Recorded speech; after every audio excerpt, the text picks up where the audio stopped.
ಅಲ್ಲ ಅಕ್ಕಿ ಅಷ್ಟು ತಿನ್ಕಂತಿಲ್ಲ ಅದಕ್ಕೆ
ನಾಗೇಂದ್ರ ಪುತ್ರನವರು ಒಬ್ಬ ಹೋರಾಟಗಾರ, ಸಮಾಜದ ಬಹಳ ಕಾಳಜಿಯನ್ನು ಹೊತ್ತುಕೊಂಡಿರ್ತಕ್ಕಂಥ ವ್ಯಕ್ತಿ.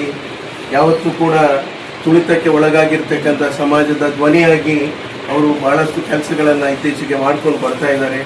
ಇದು ಅವರಿಗೆ ಒಂದು ಈ ಸಂದರ್ಭದಲ್ಲಿ ಅವರು ಇಲ್ಲಿ ಒಂದು ಸಮಾಜ ಸೇವಾ ಕಚೇರಿಯಲ್ಲ, ಉಚಿತವಾಗಿ ಜನರಿಗೆ ಒಂದು ರೀತಿಯಲ್ಲಿ ಏನು ಎಲ್ಲ ರೀತಿಯ ಸರ್ಕಾರದಿಂದ ದೊರೆಯತಕ್ಕಂಥ ಏನು ಆ ಒಂದು ಮಾಹಿತಿಗಳೇನಿದೆ, ಸರ್ಕಾರದಿಂದ ದೊರೆಯತಕ್ಕಂಥ ಎಲ್ಲ ಫೆಸಿಲಿಟಿಗಳನ್ನು ಜನರಿಗೆ ಒದಗಿಸುವಲ್ಲಿ ಮಾರ್ಗದರ್ಶನ ಮಾಡ್ತಕ್ಕಂಥ ಒಂದು ಕೇಂದ್ರವನ್ನು ಇಲ್ಲಿ ಇವತ್ತು ಈ ಶುಭ ದಿನದಂದು ಪ್ರಾರಂಭ ಮಾಡಿದ್ದಾರೆ.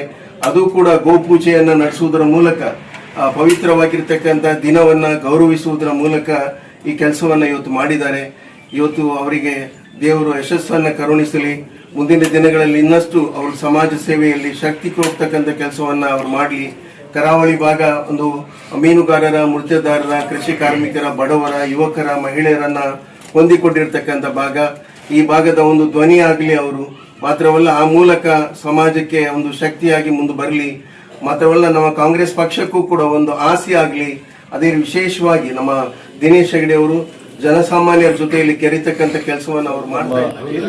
ಅತ್ಯಂತ ವಿಚಾರವಾಗಿ, ವಿಸ್ತಾರವಾಗಿ ಈ ಕಚೇರಿಯ ಮಾಹಿತಿಯನ್ನ ತಮ್ಮೆಲ್ಲರಿಗೂ ಕೊಟ್ಟಿದ್ದಾರೆ. ನಾಗೇಂದ್ರ ಪುತ್ರನ್ ಅವರು ಹೇಳಿದಾಗೆ ಒಂದು ಸಾಮಾಜಿಕ ಹೋರಾಟಗಾರ, ಬಡವರನ್ನ ಹಿಂದೆ ಅವರ ಒಂದು ನ್ಯಾಯಕ್ಕಾಗಿ ಇರುವಂತ ಒಂದು ವ್ಯಕ್ತಿ. ನಮ್ಮ ಈಗಿನ ಕಾಲದಲ್ಲಿ ಇಂಥ ವ್ಯಕ್ತಿಗಳು ಭಾರಿ ಕಡಿಮೆ, ಬಡವರ ನ್ಯಾಯಕ್ಕಾಗಿ ಹೋರಾಡುವವರು. ಅದರಲ್ಲಿ ನಾಗೇಂದ್ರ ಪುತ್ರನ್ ಒಂದು ಬಡವರ ನ್ಯಾಯಕ್ಕಾಗಿ ಹೋರಾಡ್ತಾ ಇಷ್ಟ ತನಕ ಬಂದಿದ್ದಾರೆ. ನನಗೆ ಅವರ ಕುಟುಂಬದ ಎಲ್ಲ ಪರಿಚಯ ಇದೆ. ಆದರೂ ಬಡವರಿಗೆ ಕೂಡ ಒಂದು ನಮ್ಮ ದೇಶದಲ್ಲಿ ನ್ಯಾಯಬದ್ಧವಾಗಿ ಬದುಕಲಿಕ್ಕೆ ಅವಕಾಶ ಇದೆ ಅಂತ ನಾಗೇಂದ್ರ ಪುತ್ರನ್ ಇವತ್ತವರು ತೋರಿಸಿಕೊಟ್ಟಿದ್ದಾರೆ. ಸೊ ಇದರನ್ನೂ ಕೂಡ ನಾವು ಈ ಒಂದು ಕೆಲಸವನ್ನು ನಾವು ಒಂದು ವಿಸ್ತರಿಸಬೇಕು ಹಾಗೆ ಅಂತ ಇವತ್ತು ಒಂದು ಕಚೇರಿಯನ್ನ ಅವರು ಓಪನ್ ಮಾಡಿದ್ದಾರೆ ಇಲ್ಲಿ. ಆ ಕಚೇರಿಯ ಮುಖಾಂತರ ತಮ್ಮ ಎಲ್ಲ ಇಲ್ಲಿ ಈ ಕ್ಷೇತ್ರದ ಎಲ್ಲಾ ನಾಗರಿಕರಿಗೆ ಸರ್ವಿಸ್ ಸಿಗುವಂತೆ ಆಗಲಿ ಅಂತ ದಿವಸ ಇವತ್ತು ಗೋಪೂಜೆಯ ಈ ದಿವಸದಲ್ಲಿ ಶುಭ ಸಂದರ್ಭದಲ್ಲಿ ಜನಸೇವಾ ಕೇಂದ್ರವನ್ನು, ಸಾಯಿ ಜನಸ್ನೇಹಿ ಸೇವಾ ಕೇಂದ್ರವನ್ನು ಸಾಲಿಗ್ರಾಮದಲ್ಲಿ ನಾಗೇಂದ್ರ ಪುತ್ರನವರು ಆರಂಭಿಸಿದ್ದಾರೆ. ಒಳ್ಳೆಯ ದಿವಸ. ಖಂಡಿತವಾಗಿ ಈಗಾಗಲೇ ಹೇಳಿದ್ರು, ಗಫೂರ್ ಹೇಳಿದ್ರು, ಪ್ರಸಾದ್ ರಾಜ್ ಕಂಚನ್ ಹೇಳಿದ್ರು. ಈ ಜನಸೇವಾ ಕೇಂದ್ರ ಅಂತ ಹೇಳಿದ್ರೆ ಎಷ್ಟೋ ಜನ ಬಡವರಿಗೆ ಮಾಹಿತಿ, ಸರ್ಕಾರದ ಸೌಲಭ್ಯಗಳ ಬಗ್ಗೆ ಮಾಹಿತಿ ಇರುವುದಿಲ್ಲ. ಆದ್ರಿಂದ ಇಂಥ ಒಂದು ಸೇವಾ ಕೇಂದ್ರದ ಮೂಲಕ ಮಾಹಿತಿಯನ್ನು ಕೊಟ್ಟು ಅಲ್ಲಿಯ ಅರ್ಜಿ ಫಾರ್ಮ್ಗಳನ್ನು ಇಟ್ಕೊಂಡ್ರೆ ಖಂಡಿತವಾಗಿ ಬಹಳಷ್ಟು ಬಡ ಜನರಿಗೆ ಸಹಾಯ ಆಗ್ತದೆ. ಯಾಕಂತ ಹೇಳಿದ್ರೆ ಎಷ್ಟೋ ಜನರಿಗೆ ಯಾವ ಯೋಜನೆ ಉಂಟು, ಯಾವುದು ಇಲ್ಲ ಅಂತ ಹೇಳಿ ಗೊತ್ತಿಲ್ಲ.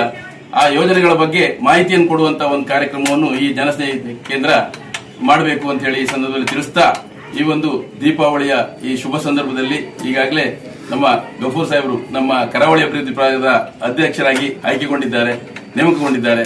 ಖಂಡಿತ ಅವರಿಂದ ಈ ಒಂದು ಕರಾವಳಿ ಭಾಗದ ಅಭಿವೃದ್ಧಿ ಕಾಣಲಿಕ್ಕೆ ನಾವಿದ್ದೇವೆ. ಅದೇ ರೀತಿಯಲ್ಲಿ ಪ್ರಸಾದ್ ಕಾಂಚನ್ರು ಈಗಾಗಲೇ ಉಡುಪಿಯಿಂದ ಬಂದು ಈಗಾಗಲೇ ಶುಭ ನುಡಿಯನ್ನು ಹೇಳಿದ್ದಾರೆ.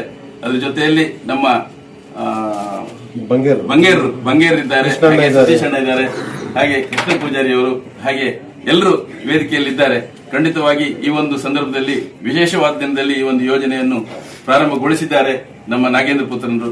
ಅವರ ಈ ಒಂದು ಕಾರ್ಯದಲ್ಲಿ ನಾವೆಲ್ಲರೂ ಕೈ ಜೋಡಿಸುವ, ಅವರು ಖಂಡಿತ ತಮ್ಮೊಂದಿಗೆ ಇದ್ದೇವೆ ಅಂತ ಹೇಳಿ ಈ ಸಂದರ್ಭದಲ್ಲಿ ತಿಳಿಸ್ತಾ, ಜನರಿಗೆ ಬಹಳಷ್ಟು ಸಹಕಾರಿಯಾಗುವಂತಹ ಕೆಲಸವನ್ನು ಈಗಾಗಲೇ ನಾಗೇಂದ್ರ ಪುತ್ರನರು ಬಹಳಷ್ಟು ಕೆಲಸವನ್ನು ಮಾಡ್ತಾ ಇದ್ದಾರೆ. ಅದರ ಜೊತೆಯಲ್ಲಿ ಈ ಜನಸ್ನೇಹಿ ಕೇಂದ್ರದ ಮೂಲಕ ಬಡ ಜನರಿಗೆ ಸಹಾಯ ಆಗುವಂತ ಕೆಲಸ ಆಗಲಿ, ಇನ್ನೂ ಹೆಚ್ಚಿನ ಕೆಲಸ ಅವರಿಂದ ಆಗಲಿ, ಅವರು ಮುಂದೆ ಬರಲಿ ರಾಜಕೀಯದಲ್ಲಿ ಅಂತ ಹೇಳಿ ಈ ಸಂದರ್ಭದಲ್ಲಿ ತಿಳಿಸ್ತಾ ಅವಕಾಶಕ್ಕಾಗಿ ವಂದಿಸಿ ನಾನು ಹೇಳ್ಬೋದು.